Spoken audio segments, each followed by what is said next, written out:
Fala pessoal, tudo bem com vocês? Vim aqui hoje para a gente falar de uma atualidade, de uma atualização fresquíssima agora de 2021. Se você não sabe quem eu sou Marcos Marangoni. Se você sabe quem eu também sou Marcos Marangoni. Eu sou professor de GO aqui da Medway, tá bom?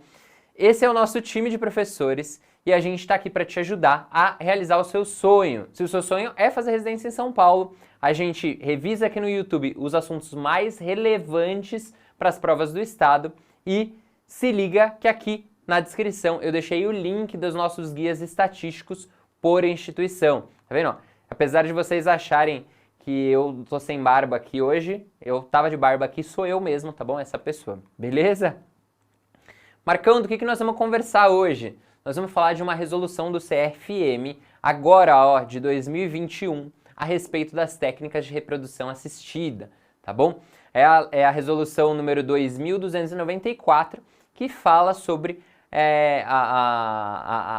que tem uma atualização em relação à resolução 2168, que é lá de 2017. Então, o que a gente estudou no começo do ano sobre reprodução assistida teve uma mudança agora para esse período das provas, tá bom? A gente vai revisar os pontos mais importantes dessas mudanças. Vamos fazer um panorama geral para lembrar desses princípios e ver o que mudou e o que ficou, tá bom? Bom, princípios gerais. Então, as técnicas de reprodução assistida têm papel exclusivamente de auxiliar o processo de procriação, tá bom? A gente não pode fazer nada além disso para as técnicas de reprodução assistida. A permissão foi mantida em relação à doação e preservação de gametas e de tecidos germinativos. A idade máxima estipulada pelo CFM para a reprodução assistida é mulheres de até 50 anos, tá bom? A exceção vai depender de critérios clínicos. Se a mulher tiver um bom status, não tiver nenhuma contraindicação, a gente vai ter que conversar caso a caso. Fechado? Terapia de reposição hormonal.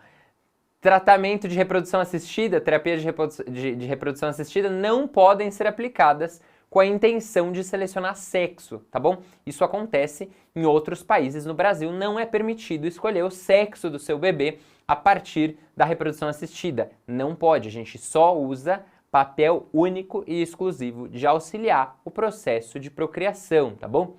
Quando que a gente pode selecionar o sexo do embrião na reprodução assistida? Quando você tem doenças relacionadas ao gene sexual, e aí você pode fazer essa seleção para evitar possíveis descendentes com a doença, tá bom? Única exceção.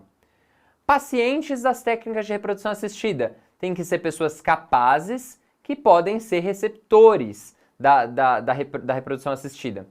É permitido para heterossexual, homoafetivo e pessoas transgênero também. Ficou bem claro isso na resolução, de que a gente pode fazer esse uso de reprodução assistida para pessoas hétero, homo e trans, tá bom? Permitida a gestação compartilhada em união homoafetiva feminina. O que é isso? O embrião, o embrião que foi obtido a partir da fecundação do óvulo de uma das mulheres é transferido para o útero da sua parceira, tá bom? Isso é gestação compartilhada e tá super permitido no Brasil, tá bom?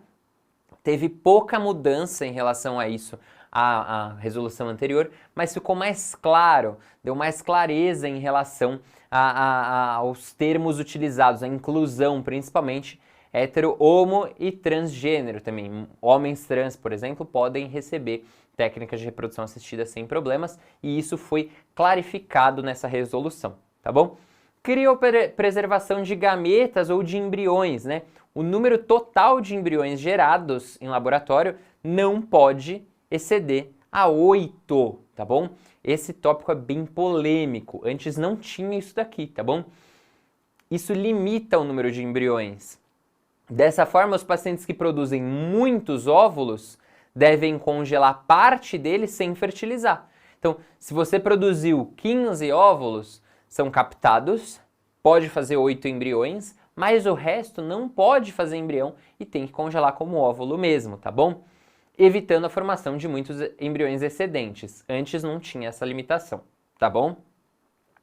No momento da criopreservação, o paciente os pacientes, né, envolvidos no processo devem manifestar sua vontade por escrito quanto ao destino a ser dado aos embriões criopreservados, em caso de divórcio, dissolução de união estável ou falecimento de um ou de ambos e se desejam doá-los. Isso é bem importante, tá, gente?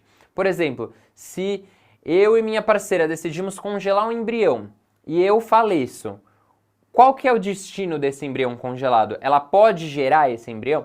Tudo isso tem que estar bem descrito, tá bom? Tem que estar escrito, por escrito, qual é a decisão, o que vai ser feito com esse embrião, de acordo com essas intempéries aí do destino, tá bom? Os embriões criopreservados com 3 anos ou mais poderão ser descartados, se essa for a vontade expressa dos pacientes mediante autorização judicial, tá bom? Diagnóstico genético pré-implantacional. É permitido a realização para esses diagnósticos para alterações genéticas antes da transferência de embriões. Aquela biópsia embrionária que a gente chama, tá bom? No laudo, é permitido informar se o embrião é masculino ou feminino somente se tiver alguma doença ligada ao sexo ou aneuploidia de cromossomo sexual, tá bom? Isso é bem importante. É aquilo lá, não vou te falar qual é o sexo no laudo, a não ser que isso seja relevante, tá bom? Reforçou-se a orientação de que as técnicas de reprodução assistida não podem ser utilizadas para seleção do sexo dos embriões ao bel prazer. Falar, eu tenho cara de pai de menina, né? Não, não tem isso, tá bom? A reprodução assistida pode ser utilizada para tipagem do sistema HLA no embrião, se o intuito for selecionar embriões HLA compatíveis com algum irmão já afetado, tá bom? Gestação de substituição, o que é isso? Cessação temporária do útero. Você não vai escrever lá na sua prova barriga de aluguel, pelo amor de Deus, né? Então, é gestação de substituição ou cessação temporária do útero. Acedente temporária, então a barriga de aluguel, né, esse termo chulo que as pessoas usam, acedente temporária, ela deve ter pelo menos um filho vivo, tá bom? Não dá para você fazer uma gestação de substituição em uma mulher que não tem filho vivo, em uma mulher que teve um aborto, por exemplo, mas não tem filho vivo, tá bom? Em uma nulípara que não tem filho vivo. E ela deve pertencer à família de um dos parceiros, em parentesco consanguíneo de até 4º grau. Não dá para você chegar numa moça que você viu na internet e falar, olha, você não quer fazer uma gestação de substituição, né? Cessar temporariamente o seu útero pra gente? Não, não pode. Tem que ser alguém da família de um dos parceiros com parentesco consanguíneo de até 4º grau, tá bom? Os demais casos são sujeitos à avaliação e autorização do CRM. Tudo bem? Fechado? A cessação temporária do útero não pode ter caráter lucrativo ou comercial. A gente sabe, nos Estados Unidos tem caráter comercial, né? Você paga por aquela gestação, né? Você faz um aporte de dinheiro ali para aquela gestação. Aqui no Brasil isso não pode acontecer, tá bom? Você não pode pagar, não tem caráter lucrativo nenhum a cessação temporária do útero. Reprodução assistida pós-mortem.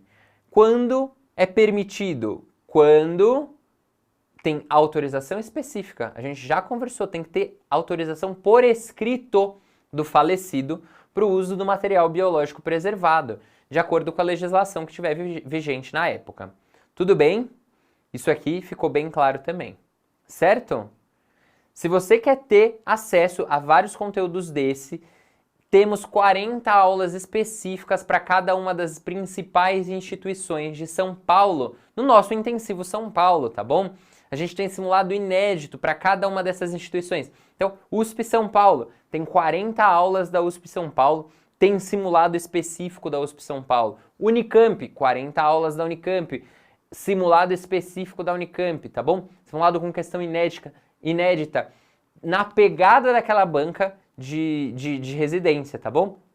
Tudo isso tem no intensivo. E mais ainda, vocês têm percebido, quem está estudando aí por prova, que a cirurgia está cobrando umas coisas muito específicas nas provas. A gente tem um curso diferencial de cirurgia, um aprofundamento na cirurgia para conseguir responder essas questões de cirurgia que são mais difíceis. E também o calo no pé de todo aluno de medicina, que é a imagem radiológica, tá bom? As provas estão bombando, tá pipocando de imagem radiológica. Na GO tem um monte, por exemplo, né? E aí a gente fez um curso diferencial de imagens radiológicas com esse aprofundamento em imagens também, tá bom? O intensivo tá com as vagas abertas, deixei aqui o link na descrição do vídeo também. Fechado, meus queridos? Essa atualização é bem importante e vale para relembrar vários aspectos éticos da infertilidade, tá bom? Um beijo para vocês e até a próxima!